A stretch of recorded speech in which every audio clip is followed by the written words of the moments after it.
네, 반갑습니다. 네, 오늘은 출가절부터 열반절까지 7박 8일간 수행 주간을 삼아서 수행 일과를 마지막으로 회양한 날이 바로 오늘입니다. 출가절은 부처님께서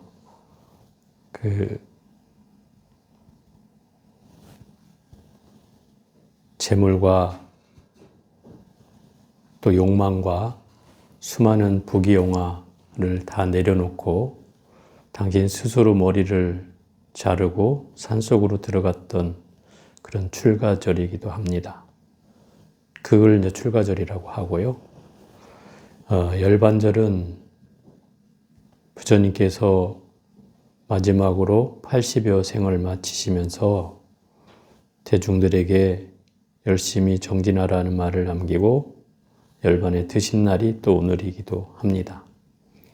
그래서 이 주간에 수행 일과를 나누어서 여러분들에게 이제 과제를 주고 수행을 하게 했습니다. 더 정확히 이런 의미를 되새기자면 삭발여미를 하고 부처님과 같이 출가 생활을 하는 것이 더 좋은 일이겠지만 여러분들한테 삭발까지 하라면 쉽진 않은 일이겠죠. 오늘은 세상 사람들이 가장 좋아라 하는 게 뭘까를 생각해 보다가 흔히 말하는 행복이라고 하는 것, 최상의 삶을 사는 걸 아마 행복이라고 표현할 텐데 그 행복과 불행은 어디에 있을까라는 생각을 해보게 됐습니다. 행복이라는 것은 다행스러운 복을 행복이라고 표현하는 건데 그 다행스러운 복은 그야말로 삶에 있어서 많은 사람들이 이상적으로 꿈꾸는 말이기도 하고 또 흔히 축원을 하는 말이기도 합니다. 행복하십시오라고 하는 말이기도 한데 그 행복이라고 하는 말은 그러면 어떻게 해야 얻을 수 있을까라는 생각을 해보게 됐습니다. 불교의 최상은 정말 행복일까? 이런 생각도 해보게 됐는데 행복의 최접점에 있는 곳은 아마 극락이라는 곳일 것이고 그죠? 또 불행의 가장 큰 끝단에 있는 곳은 아마 지옥이라는 곳이겠죠. 그러면 행복과 불행이라는 곳은 행복을 추구하면 내 끝은 극락에 가 있을 것이고 또 불행을 추구하면 그 끝은 지옥에 가 있을 것이 분명해지는 일인 것 같습니다. 그래서 정말 행복하고 불행하지 않으려면 우리는 최상의 삶을 살아야 된다는 전제가 주어지는 것 같고 그 삶이 바로 극락세계의 삶이라고 할 수 있습니다. 여러분 아미타경에 보면 칠보로 장엄된 수많은 보석과 그 땅이 칠보로 이루어져 있고 또 칠보로 이루어진 나무들과 연못 또 누각들이 줄지어 있고 그런 곳에 많은 생명체들이 또 음악을 내면서 아름다운 화음을 내고 있고 또 그런 곳에 나는 분명히 어느 곳인가 태어나서 그분들의 그런 음악과 또 수많은 장엄물들을 찬탄하면서 또 모든 부처님께 예경을 하고 공양을 하고 이런 과정을 겪는 곳이 바로 극락입니다. 극락은 내가 마음을 내서 나 부처님께 아침에 공양을 올려야 되겠다 하면 공양이 내 앞에 탁 나타나고 또 부처님이 앞에 쫙 서 계셔. 내가 멀리 갈 곳도 없어요. 그곳에다가 내가 탁 공양을 올리면 이미 모든 것이 다 그 안에서 이루어지는 거죠. 생각만 하면 다 이루어져요. 내가 배고프다 생각하면 이미 밥이 나타나 있고 산해진미가 내 앞에 차려져요. 그러니 극락이라고 하는 곳은 그래서 지극히 즐거운 곳이라고, 그래서 극락이라고 하는 거예요. 괴로울 일이 없어요. 심지어 그 경전에 나오는 말로 연못 속에 피어있는 연꽃으로 태어나거나 또는 연못 속에 사는 개구리나 중생으로 설사 태어난다 하더라도 그 극락의 개구리는 이 지옥이나 일반 우리가 사는 속세의 개구리하고는 다르다 이 말이죠. 왜냐하면 그 극락이라는 곳에 있는 그 연꽃이나 개구리는 괴로움이 없다는 거예요. 설사 개구리로 태어났다 하더라도. 그러니까 극락이라는 곳은 장엄되어 있는 모든 생명체들이 다 괴로움이 없다라는 뜻인 거죠. 그런 곳이 극락이에요. 그러면 그런 곳에 가려면 어떻게 해야 될 것인가? 물론 아미타경에는 그 나무 아미타불을 지극한 마음으로 일심으로 산란되지 않게 흐트러지지 않게 지극한 마음으로 일주일만 외우면 관세음보살이 모든 보살과 함께 내 앞에 친히 나투어서 나를 모셔간다 이 말이죠. 그게 경전의 아미타경에 써여 있는 말이잖아요. 그걸 내영이라고 표현하는 거예요. 그래서 아미타불 내영도 하면은 아미타 부처님께서 친히 많은 보살들 등과 함께 구름을 타고 이 사바세계를 내려와서 죽은 또는 아미타불을 지극히 염한사에서 임종에 이른 사람을 모셔간다 이 말이죠. 그게 아미타경에 그대로 나오는 말이고 그것을 그림으로 표현한 것이 아미타 내용도라고 하는 그림이에요. 어찌 보면 이 극락세계는 결국 일심으로 수행한 결과이라고 생각이 들고요. 만약에 반대로 지옥이라는 곳에 가려고 하면 어떻게 해야 될까요? 지옥을 가고자 하는 사람은 없을 거 아니에요. 그죠? 지옥을 가고자 하는 사람이 과연 있다면 어떻게 해야 될까요? 물론 지옥에 가고자 하는 사람은 지장보살은 지옥에 가고자 했으니까 그렇게 자발적으로 가는 사람 말고 뭔가 업을 지어서 가는 사람이라면 어떻게 해야 지옥을 갈까요? 그것은 경전에 나온 표현으로 하면 욕심을 내고 또 화를 내며 또 어리석은 삶을 사는 사람이 바로 지옥에 간다라고 되어 있어요. 그러면 이 탐내고 성내고 어리석음의 결과가 지옥이고 또 그것은 바로 불행의 원인이 되기도 하겠죠. 그럼 반대로 생각해 보면 행복해지는 길은 성내지 않고 탐내지 않고 어리석지 않으면 바로 행복한 길을 나아갈 수 있다는 뜻이기도 합니다. 그래서 이 선을 향한 극점에 놓여 있는 길이 바로 극락이고 악을 향한 극점에 놓여 있는 것이 바로 지옥이라고 우리는 얘기할 수 있는 거죠. 그럼 선과 악이란 결국 나의 선택에 달려있는 문제지 않습니까? 내가 선을 행하든지 악을 행하든지 그것은 갈려져 있습니다. 그래서 큰 덩치들은 예를 들어서 살생하나 투도하나 또는 사음하거나 하는 이렇게 몸으로 행해지는 업들은 쉽게 우리가 선, 악이 구분이 되지 않습니까? 이미 살생을 하는 사람이라면 범죄자가 될 것이고, 그죠? 도둑질을 하는 사람이라면 또 그 강도가 돼서 아마 법적으로 구속이 될 수 있는, 또 삿된 음행을 했다 하더라도 또 마찬가지겠죠. 이게 몸으로 행해지는 죄라면 또 입으로 행해지는 죄가 있지 않습니까? 거짓말하고 꾸며 말하고 이간질하고 험한 말하는 그런 업이 구업인데 그 구업으로도 우리는 지옥을 갈 수 있고 또 구업을 선업으로 전환해서 극락을 갈 수 있게 되는 거죠.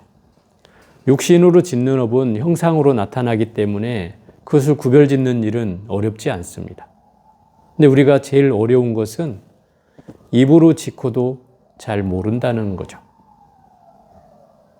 그래서 우리가 그 말을 좀 쫓아가 보다 보면 아마 좀 더 느낄 수 있는 것들이 있어요.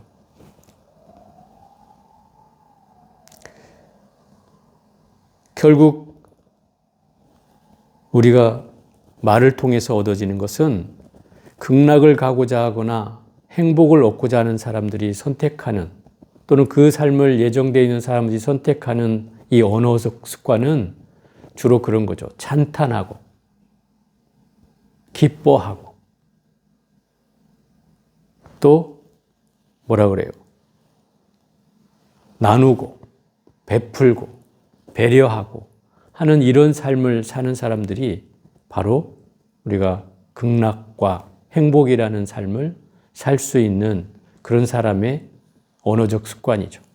근데 반대로 불행하고 또 지옥을 가고자 하는 사람들의 언어적 습관은 늘 지적하고, 찬탄보다는 지적하고, 기뻐하기보다는 비난하고, 또 불평하고 불만하고, 그리고 모든 공덕을 짓고도 입으로 다 까먹기 때문에 그 공덕으로 전환될 수 없는 삶을 사는 것이 결국은 악으로 또는 죄업으로 또는 이 결과로 불행한 삶을 살아서 결국 지옥을 가게 되는 것이다, 이 말입니다. 결국 우리가 선을 향한 삶은 복을 낳고, 그 복을 낳는다는 건 결국 그 극락세계라는 곳을 이룰 수 있는 것이고, 또 나쁜 생각, 나쁜 말, 나쁜 업을 짓는 사람은 이 악업을 지어서 죄업을 낳고, 그 죄업은 결국 지옥이라는 세계로 가게 된다는 말입니다. 그러면 극락세계와 지옥이라는 것이 과연 있는가라는 것에 대해서는 있다라고 얘기한 사람한테는 당연히 이 말이 통용이 될 것이지만, 없다라고 하는 사람에게는 결국 이 극락과 지옥은 우리의 마음 작용에 따라서 존재한다라고 얘기할 수도 있을 겁니다. 그 육조단경에도 나왔던 것처럼 바로 마음자리가 청정하면 바로 그 자리가 극락이고, 마음이 안정되지 못하고 마음이 불편하고 불안하고 부정하면, 깨끗하지 못하면 그 자리가 바로 지옥이 된다라고 육조단경에는 얘기하고 있습니다. 결국 극락과 지옥이 어디에 있건 간에 한마디 우스갯소리를 하면, 제가 예전에 들었던 말 중에 그런 얘기를 들었어요. 지옥에서 밥을 먹고 극락에서 밥을 먹는데 똑같은 공통점이 하나 있대요. 그 공통점이 뭐냐면 숟가락이 길다는 거예요. 내 팔뚝만한 숟가락이 주어진대요. 그럼 팔뚝만한 숟가락으로 입에 떠넣기는 너무 힘들겠죠. 떠넣을 수가 없어요. 내 손으로 내 밥을 떠넣을 수가 없어요. 그런데 이 천국 극락에서는 그 숟가락을 떠서 서로에게 먹여주지만, 이 지옥에서는 그 숟가락을 가지고 먹겠다고 난리를 치다가 결국 제대로 밥도 먹지 못하고 다 엎어버리고, 그래서 결국 굶어 죽는 그런 곳이 바로 지옥이라는 거죠. 그러니까 사실 따져보면 극락과 지옥은 바로 종이 한 장 차이라고도 얘기할 수 있어요. 그 이유는 결국 내 마음이 향하는 그 어딘가에서부터 시작된다는 말씀이죠. 마음이 선한 방향으로 나아가면 극락을 향해 나아가는 것이고, 악한 방향으로 나아가면 지옥의 방향으로 나아가게 된다는 것이다, 이 말인 겁니다. 그래서 마음이 선과 악으로 갈려지는 그 경계는 바로 내 스스로가 알아차려야만 이것을 제대로 된 상황으로 만들어갈 수 있다는 겁니다. 결국 극락과 지옥이 어디 따로 있는 것이 아니라 여러분의 마음, 여러분의 의지가 어디로 향하느냐가 더 중요한 문제다라는 말씀을 드려봅니다. 그래서 이 지옥이라는 곳은